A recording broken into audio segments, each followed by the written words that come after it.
Animal Messages with Julie. Hello, we are coming at you from a Starbucks. I'm on the road. I had a meet and greet with 4 lovely dogs.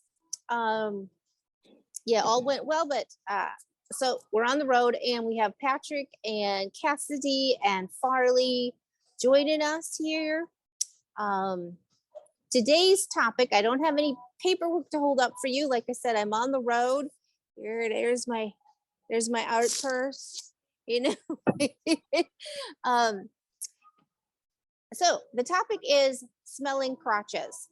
So it's the holidays, right? And your dog wants to and does smell the crotches of your guests, right? So we see that as a problem, don't we, as people? And so first of all, I'll tell you, why do they do it? Why do dogs smell your guests' crotches? Okay. Number one, they've told me that that's where all the information is. Okay. So all the information about that person, their age, where they came from, their wellness, where they are in their cycle, are they happy? Are they unhappy? What they just ate? Do they have cancer? What, everything, like the region they've been in, because the water we drink, if we drink alcohol, all that, it comes out in our membranes, it comes out in our crotch, it's in our crotch. So they've told me that's where all the information is. And I said, well, people don't like you doing that. It makes them really, really uncomfortable, you know, literally like, ah. And they're like, well, where am I supposed to get the information then? Like, if you don't want me smelling the crotch, then where am I supposed to get the information? And I'm like, well, maybe can you smell it from like 2 feet away? And they're like, okay. So here's the thing. Your dog is going to want to smell crotches of your guests because that's where they find out about your guests. They don't read Facebook, Twitter. They don't read the Christmas letter. So that is where they get their information about your guests. Okay. So maybe consider keeping them in a kitchen, in a room with a gate, so they can smell the crotch from a distance, but they can't get to the actual crotch, because they will, just where I was earlier, first thing from the front and the back, boom, dog heads. And it's like, oh, they're getting all the information on me, you know, whether I'm okay to be in that house, everything they need to know about me, they're getting it. So if you keep them in another room with a gate separating them, it's going to be harder for them to get to your guests to smell the crotch. And they'll still be doing it, but just from afar. Like, let your guests go near the gate, you know, and talk to your dog, or maybe even reach out and pet them, but enough to keep the head of the dog away from the crotch. Okay. So that's your hint for what New Year's Eve is coming up. If you're having people over for New Year's Eve or New Year's Day, consider keeping the dog's head a safe distance away from your guest crotches. Interesting topic there. I know, but it's real. Anybody that's got dogs has, you know, that where the dog is tall enough that they can put your medium to your larger dog, they just put that head right in the crotch. And if they can't do it from the front, they'll wait till the person is walking away and they'll come up and do it from behind. Yes, they do. Yes, they do. Patrick concurs. He's like, yes, they do. And then we're trying to have a nice party and we're all dressed up. We're trying to have our human presence, you know, known and poise and all that stuff. And you know, and Oliver's putting his head in somebody's butthole. Oliver the dog, not the person. Then the dogs are off to the bedroom. And then the dogs, right.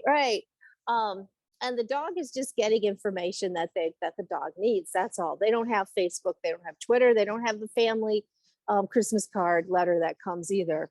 But you need to put up a physical barrier, or consider a physical barrier for that. Hi there, Miss Cassidy and Farley. They're both laying down. Yeah. They said we sleepy. You're sleepy? I'm too late. Yes, this is about 20 minutes later than usual. I got well, I got a lot of dog urine on my feet. I thought I was stepping on slush because the region I live in, there's snow and now there's mud and slush. So I thought the towels I was stepping on by the patio doors had slush on them, but they didn't. They had pee on them. So I got, Were you, I got, I don't know if I heard you say, were your shoes on or off? my shoes were off. So my Oh. stocking feet, I Yeah. thought it was slush. It is not slush. It was pee. Okay, yeah, it's a little gross. Yep. So I currently have paper towels in my boots, between my sock and my boots, so I don't get the pee in my boots. I suppose now I'm thinking of it, maybe I should just take it off the socks and put my bare feet in the boots. That But might be better. but those of you know where I am in the Midwest, and it's Cold. might be 40 degrees. Yeah, it's normally cold here. It's normally freezing. So you never take off your socks here. You sleep with your socks on. And extra stuff on your feet if you can. I'm doing it right now. I'm actually taking my socks off in the Starbucks. So I've got dog urine soaked socks are now on the floor of the Starbucks. Oh my god! But I am almost alone. Yeah, I don't see anybody seeing you. So okay, and I'm doing this on my phone, so I can't see anything. I just see little tiny dots. So I don't even know what this is going to appear like to you all.